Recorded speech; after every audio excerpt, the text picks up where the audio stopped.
Hello, boys and girls. It's Grandma Shell. Are you ready to read this great story on manners? Oh, manners are so important, especially in this day and age, because sometimes kids are naughty. Do you want to learn how to be a good little boy or girl? And to mind your manners so that you can make everybody smile? That's the best thing to do. Manners just help you be able to get along in life so that people are kinder to you and they're more accepting. So if you can learn good manners, you'll be a lot happier. Okay, here we go. Are you ready? Manners. This is a special little golden book about manners by Peggy Parish. See, look, they're taking their hat off and saying, "How do you do?" That's such a nice gentlemanly thing to do.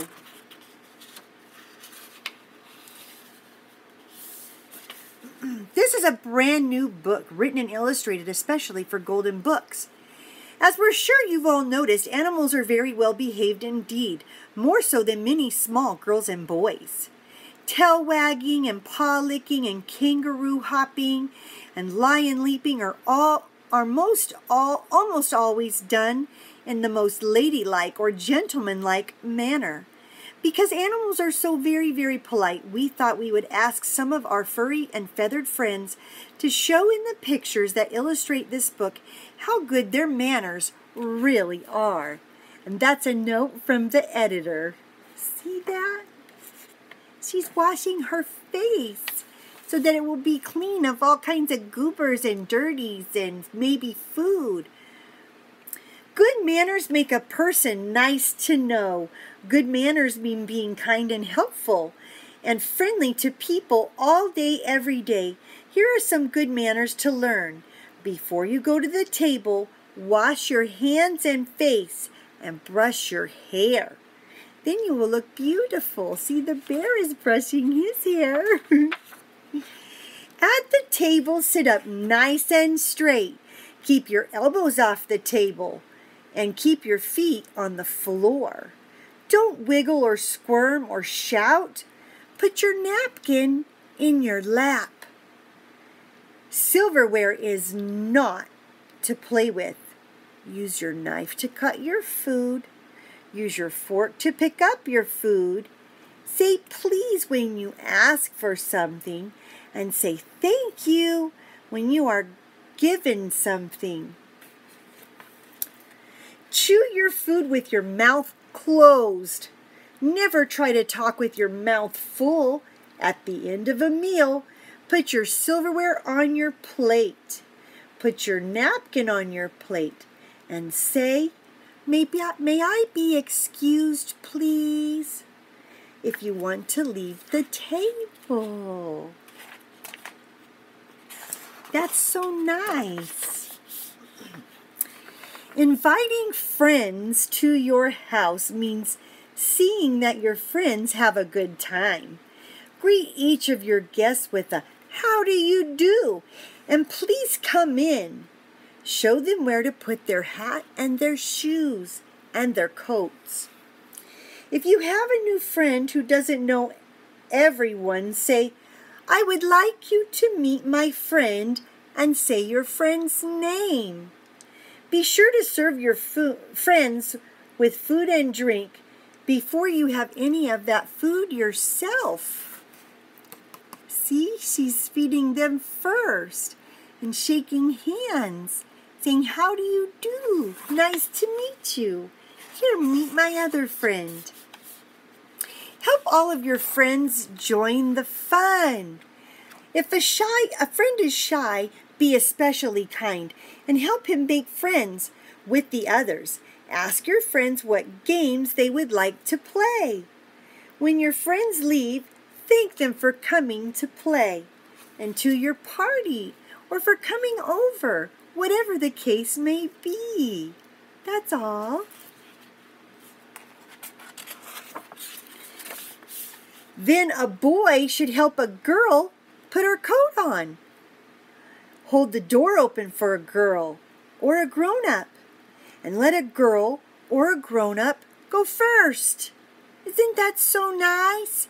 Because boys are strong, and you can hold that door for the girl and help her because it's more difficult for her. and also for people who are older. Going to a party at a friend's house means helping to see that every one of your friends has a good time. Say, how do you do to your friends and to his mother. Say hello to all of the friends.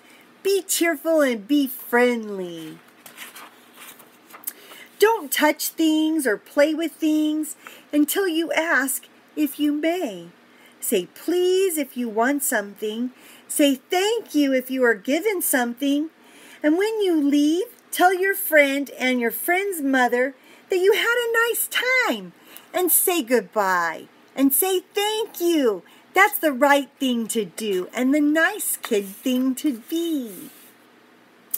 When you telephone your friend's house, whether it's an old phone or a cell phone, say who you are and may I speak to my friend please. Like you say, hi, my name is, and I would say, my name is Michelle. May I speak to you, whoever you are? May I speak to my friend please? And when you answer the telephone in your house, say, this is so-and-so, or whatever your name is. Say, please wait, I will call for my mom and dad. But put the telephone down gently so that it won't make a noise in the person who's on the phone's ear, because it can hurt. And if mommy or daddy are not home, say, may I take a message? And listen carefully to the message. And tell mommy and daddy the message when they come home. Do your best to write a good message on a piece of paper. So it's nice to have a piece of paper and a pen next to the phone, or a pencil, whatever works for you.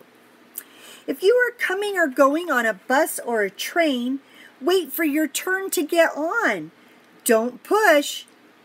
Say, excuse me if you want to pass. Say, I'm sorry if you bump into someone. And don't stare and point at people. It makes them feel uncomfortable and it can hurt their feelings. And don't put your feet on the seats because that's not where they go. They go on the floor. On a bus or a train, don't sit down if grown-ups are standing. If there's no seat for them, get up and say, won't you please sit down? Because that's so nice. Won't you please sit down? Because they get really tired. In a bus or a train or in a restaurant, don't talk loudly and don't shout. Keep your voice down. Have an inside voice. Use your loud voice, especially outside. And don't run around in the restaurant because that's not appropriate. Then you can knock someone over, or you could knock the food tray over, or you could bump somebody. It would just be not good. Don't run around at the restaurant. Cover your mouth when you cough or yawn or sneeze. Sometimes if you can't cover your mouth, you can cough into your arm. See my elbow? That's where my arm bends. I could cough in there or hachoo, sneeze in there, and I will keep the germs right here next to me instead of all over the place. And a boy should remove his hat when he meets a lady, and in a church, and when a flag goes by, or in an elevator. Did you hear that? If you're wearing a hat, you should tip it for a gal, a lady, a mom, a little girl. You should also take your hat off when you're in the church and hold it on your lap, pretty much whenever you go inside a building. And when a flag goes by, you should take your hat off so you could respect the flag. And when you're in an elevator, you should take your hat off so you don't bump anyone or make it so other people can't see very good. Good manners are not just good things to learn. Good manners help to make a person think of other people and not just yourself, and how to make them happy. Good manners help to make a person nice to know. So practice good manners. And then you could be showing off all the good things that you learned from this book. And that's what I hope that you can learn to do, is have good manners so that more people will want to be with you. And they'll say, have you met that young man or that young lady? They're so polite, and it goes a long way. And a lot of people, when they notice, they treat you extra nice. So practice good manners. And if someone else isn't treating you nice, you don't have to be like that, because you can always have a kind heart and a nice smile.